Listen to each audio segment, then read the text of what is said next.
রাজনীতির মঞ্চে যেন একসাথে জ্বলে উঠেছে চারটি আগুন। জামায়াত বলছে, আধিপত্য মানবে না বাংলাদেশ। এনসিপি সরাসরি অভিযোগ তুলছে, বিএনপি কি স্বৈরাচারের পথে।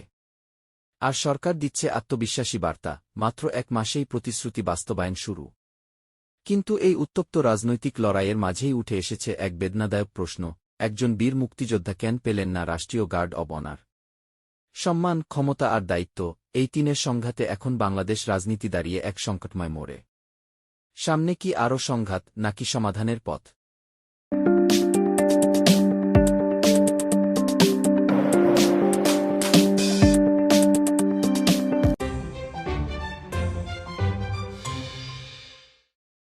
আধিপত্যবিরোধী এই রাজনৈতিক বার্তাটি শুধু একটি সাধারণ বক্তব্য নয়, এটি আসলে বাংলাদেশের বর্তমান রাজনৈতিক প্রেক্ষাপটে ক্ষমতা, সার্বভৌমত্ব এবং জাতীয় পরিচয়ের প্রশ্নকে নতুন করে সামনে এনে দিয়েছে।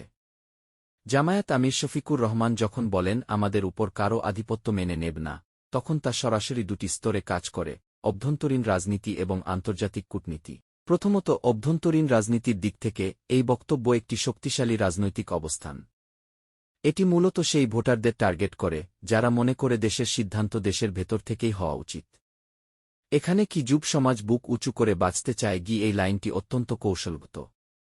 কারণ তরুণ ভোটাররা এখন জাতীয় পরিচয়, মর্যাদা এবং স্বাধীন সিদ্ধান্ত গ্রহণের বিষয়গুলোকে গুরুত্ব দিচ্ছে।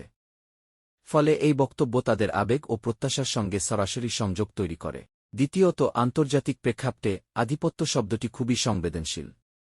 এটি বড় শক্তিগুলোর প্রভাব, আঞ্চলিক রাজনীতি, বিশেষ করে প্রতিবেশী দেশগুলোর ভূমিকা এবং বৈদেশিক নীতির উপর ইঙ্গিত দেয়।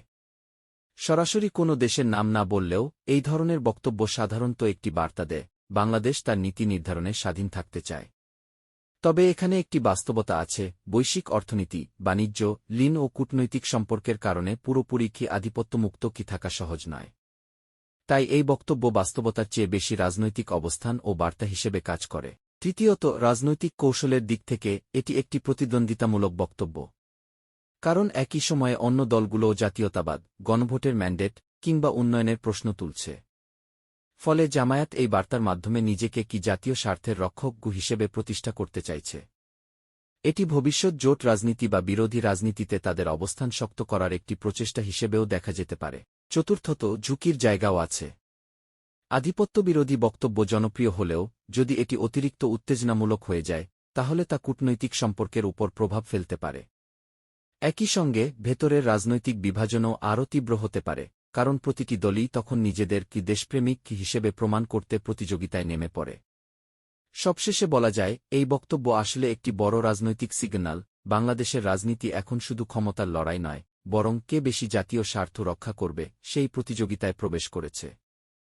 আর এই প্রতিযোগিতা যত বাড়বে, ততই রাজনীতি হবে আরও আবেগপ্রবণ, আরও সংঘাতমুখী এবং একই সঙ্গে আরও অনিশ্চিত।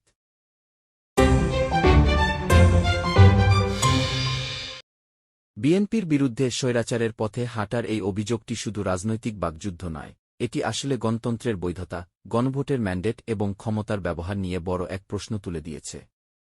এনসিপির বক্তব্য অনুযায়ী, যদি একটি সরকার জনগণের স্পষ্ট মতামত, বিশেষ করে গণভোটের ফল, উপেক্ষা করে, তাহলে সেটি ধীরে ধীরে গণতান্ত্রিক কাঠামো থেকে সরে গিয়ে কর্তৃত্ববাদী ধারায় প্রবেশ করতে পারে। প্রথমত, এখানে গণভোটের ম্যান্ডেট একটি কেন্দ্রীয় বিষয়। গণভোট সাধারণ নির্বাচনের চেয়েও শক্তিশালী রাজনৈতিক বার্তা দেয়, কারণ এটি সরাসরি জনগণের মতামতের প্রতিফলন। এনসিপি দাবি করছে, সেই ম্যান্ডেট যদি বাস্তবায়ন না হয়, তাহলে জনগণের বিশ্বাস ভেঙে যেতে পারে। আর একবার বিশ্বাস নষ্ট হলে রাজনৈতিক স্থিতিশীলতা মারাত্মকভাবে ক্ষতিগ্রস্ত হয়। দ্বিতীয়ত, স্বৈরাচারের প্রথম ধাপ, এই শব্দচয়ন অত্যন্ত কৌশলগত এবং উত্তেজনাপূর্ণ। এটি সরাসরি কোনো স্বৈরাচার প্রতিষ্ঠার অভিযোগ নয়, বরং একটি সতর্কবার্তা, যে সিদ্ধান্তগুলো এখন নেওয়া হচ্ছে, সেগুলো ভবিষ্যতে বড় ধরনের ক্ষমতার কেন্দ্রীকরণে রূপ নিতে পারে।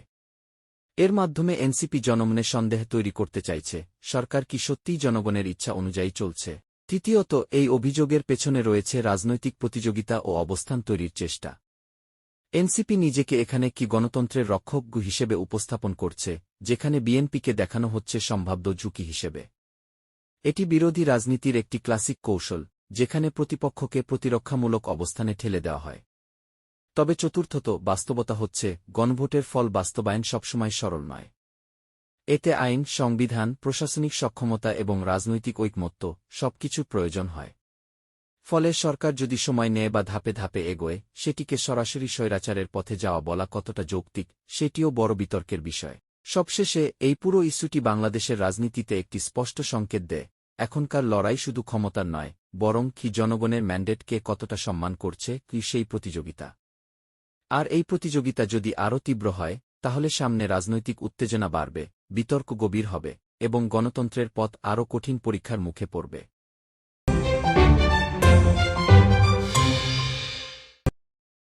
সরকারের উন্নয়ন ও প্রতিশ্রুতি বাস্তবায়ন নিয়ে প্রতিমন্ত্রী নূরের এই বক্তব্য আসলে একটি গুরুত্বপূর্ণ রাজনৈতিক বার্তা। আমরা কথা নয়, কাজ দেখাতে শুরু করেছি।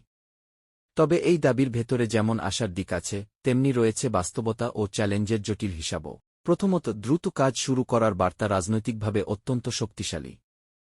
নতুন সরকার দায়িত্ব নেওয়ার পরপরই দৃশ্যমান কার্যক্রম শুরু করলে জনগণের মধ্যে একটি ইতিবাচক ধারণা তৈরি হয় যে সরকার সময় নষ্ট করছে না।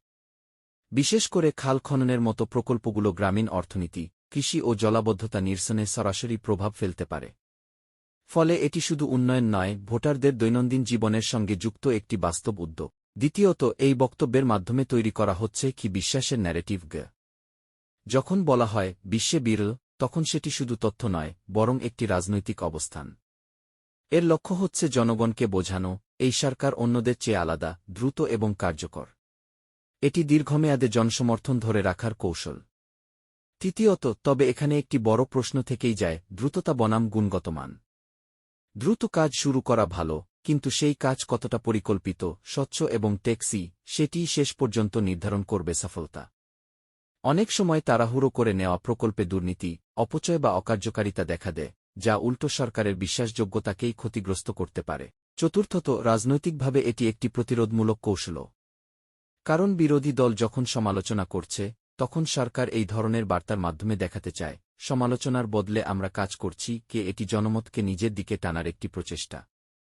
সবশেষে বলা যায়, এই বক্তব্য আসলে একটি সূচনা। প্রতিশ্রুতি থেকে বাস্তবায়নের যাত্রা শুরু হয়েছে কিনা, সেটিই এখন বড় পরীক্ষা। যদি এই গতি ধরে রেখে স্বচ্ছ ও কার্যকর উন্নয়ন নিশ্চিত করা যায়, তাহলে জনাস্থা আরও শক্ত হবে। আর যদি শুধু কথার মধ্যে সীমাবদ্ধ থাকে, তাহলে এই প্রত্যাশাই পরিণত হতে পারে সবচেয়ে বড় রাজনৈতিক চাপ ও হতাশায়।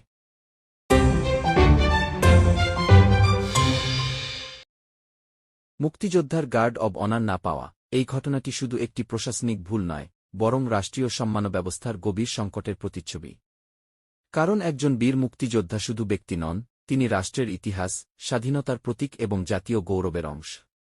প্রথমত, এখানে স্পষ্টভাবে উঠে আসে প্রশাসনিক সমন্বয়ের ব্যর্থতা। গার্ড অব অনার দেওয়া একটি নির্ধারিত প্রোটোকল, যেখানে স্থানীয় প্রশাসন, পুলিশ ও সংশ্লিষ্ট কর্তৃপক্ষের সমন্বয় অপরিহার্য। সেখানে এই অনুপস্থিতি প্রমাণ করে দায়িত্ব পালনে গাফিলতি বা অব্যবস্থাপনা ছিল। দ্বিতীয়ত, এটি তৈরি করেছে নৈতিক ও আবেগগত আঘাত।